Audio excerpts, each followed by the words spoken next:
Thanks to Corey Renford, the father of the Frostline, the FPR stabilized transportation during the Great Freeze. Operations ran smoother than ever. Though the cold still lingered, it had softened just enough to allow the cars to roam freely once more. Airlines remained grounded, but the rail and road moved in perfect harmony. Renford's legacy would transfer under visionary new leadership. The FPR elevated travel to unprecedented heights. On December 21st, 2025, under the longest night and a turning sun, the Frostline Pacific Railroad, in joint accords with Congress and the DCL Committee, passed the Solstice Rail Initiative. This initiative would establish several decrees and would change how the populace would view rail time travel forever. The first decree established the Autotrain Interstate Network. Inspired by the Autotrain of the UK-France Rail Corridor, it expanded the Autotrain concept from the east coast of the United States to the entire continent.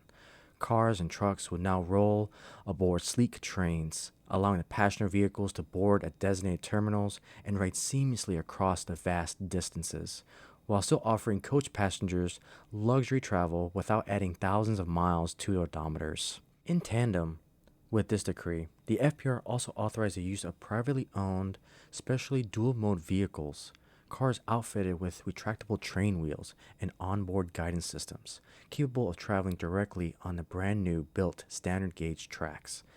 These hybrid vehicles can transition from highway to the new steel rail network with minimal infrastructure, offering unprecedented flexibility for rural access, emergency logistics, and long-distance travel.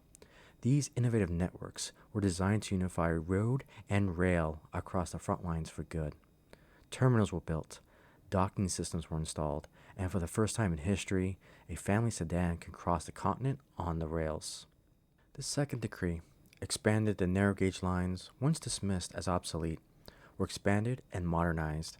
These slender veins now threaded through timber lines, mining towns, and Frostline hamlets, reconnecting the forgotten corners of the frost lines. Narrow gauge lines began to spread across the country, connecting small towns to the standard gauge cities. What was once economically implausible now became essential infrastructure. The third decree established the sub-charter railroads to independent businessmen and regional operators. With administrative supervision of the DCL, these lines, though smaller in scope, were rich in purpose and designed to ease dispatch congestion, foster local commerce, and break up the grip of the legal FPR monopoly. The Frostline was no longer a fortress. It was transformed into an open commons. The result was a renaissance in North America, railroading a golden era of movement, connection, and possibility. The fourth decree, the evolution of the train museums. The decree extended ceremonial trackage rights and platform access to regional train museums, transforming the train museums into living architects and of archives of railroading lore.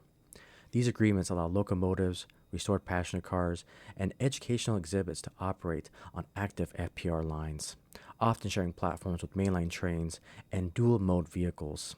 As a result, stations like Crowdgate Summit, Wasatch Terminal, and Redford Junction became pilgrim sites where history, innovation, and mythic storytelling converged. The move not only honored the legacy of the rail, but elevated the museums into cultural landmarks, drawing enthusiasts, scholars, and non-terra travelers alike. For the first time in history, the past, the present, and the future were unified in motion. The fifth decree, the brass bloods. During the aftermath of the Great Freeze, certain locomotives emerged not only as the machines of steel and steam, but also symbols of resilience and grace. These engines, whether hauling emergency supplies through blizzards, choked passes over evacuating stranded townsfolk from Frostline hamlets, earned the love of the people through acts of quiet heroism.